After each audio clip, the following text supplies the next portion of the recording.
Welcome to This Explainer. Okay, so be honest. Have you ever looked at a response generated by an AI and just thought to yourself, how do I actually know this is right? I mean, we're using these systems every single day now, right? For everything from drafting emails to writing complex code. But as they get more and more advanced, the main challenge isn't just getting an answer anymore. It's figuring out how we can actually build an architecture of trust around those outputs. Today, we're going to unpack that exact architecture. And we'll do it by looking closely at the framework researchers are actually using right now to evaluate AI. To really wrap our heads around this, we have to start with one foundational question.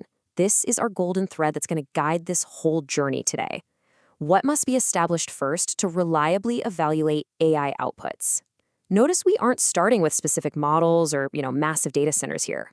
We are starting from the absolute ground up. We're moving from how you analyze just a single isolated AI output all the way up to understanding the massive overarching AI architectures that govern them. So here is our roadmap for today. First, we'll look at the basic conditions for AI evaluation. Second, the 4 requirements for evaluation models. Third, 3 core research goals. And finally, fourth, how this all forms a unified research lineage. All right, let's dive right into section 1, basic conditions for AI evaluation. Before we can even attempt to evaluate an AI, we literally have to know if the output is capable of being evaluated in the first place. Think about trying to measure a physical object with a standard ruler. If it's a stable AI output, well, consistent input equals consistent output. It's sitting still, so it's super easy to measure. But imagine trying to measure a cloud of smoke that constantly changes shape every single time you hold your ruler up to it. If the AI output changes wildly with the exact same input, measurement isn't just hard, it is entirely impossible. It becomes completely unclear what you're even trying to evaluate. This is what researchers call the need for evaluation target consistency. And that brings us to an incredibly important foundational rule.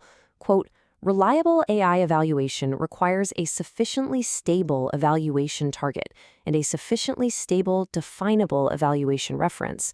It's basically a 2-part harmony. You absolutely need a consistent target, that's the object you're measuring, and you need a perfectly stable standard or ruler to measure it against.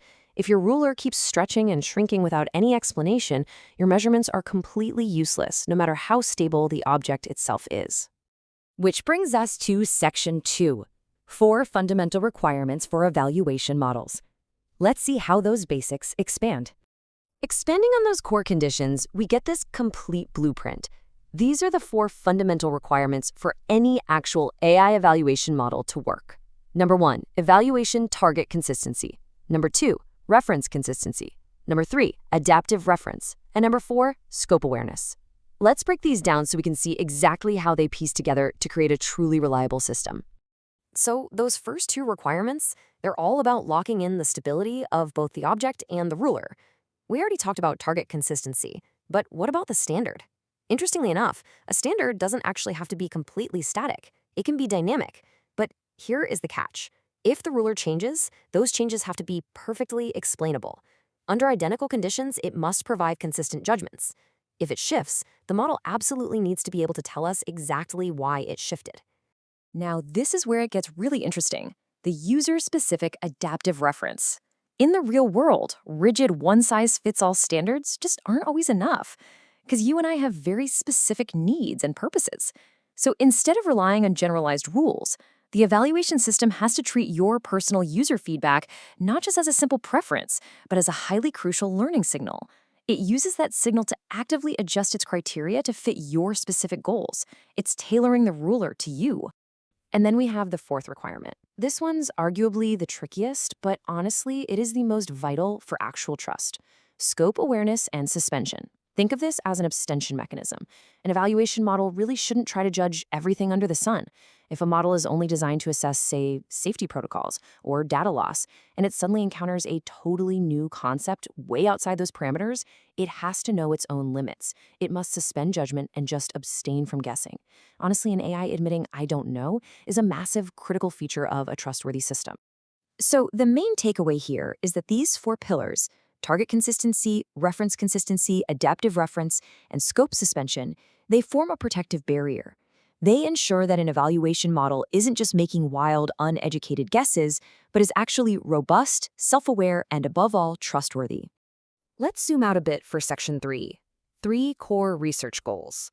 So, how do these four theoretical requirements actually translate into the real world? Well, they lead researchers to three overarching goals. The first is reliable AI architecture. This directly addresses our very first problem. Is the evaluation target actually reliable? The whole goal here is to build architectures that can evaluate the consistency of the AI's output before you, the user, ever even see it. It guarantees that only trusted, reproducible, and highly consistent outputs actually make it to your screen. It is essentially the ultimate quality control gate. Next up is the continual learning architecture. This deals with the inevitable problem of outdated knowledge. If the AI suspends judgment because something is out of its scope, like we just saw in that fourth requirement, what's supposed to happen next? Well, it needs to gather evidence over time until it can safely integrate that new knowledge and adapt. It has to recognize exactly when its existing knowledge just isn't valid anymore. And the third goal is personalized AI architecture. This totally solves the limitation of generalized rules. When broad general standards are failing the individual, this architecture steps in by tailoring the evaluation criteria specifically to your individual needs, purposes, and historical data. It basically takes that adaptive reference requirement and scales it way up, creating an AI that evaluates its own outputs based on what you specifically consider to be correct and useful. And this brilliantly illustrates how solving those distinct, fundamental problems with the target, the scope, and the reference naturally leads right to these three connected architectural goals. We need the AI to be reliable, sure, but we also need it to continually learn from its blind spots, and we need it to personalize its standard of success directly to us. Finally, let's step all the way back for Section 4, a unified research lineage. When we take this macro view of the whole framework and look at them on a timeline, you start to realize something. These aren't just three random, disconnected fields of study.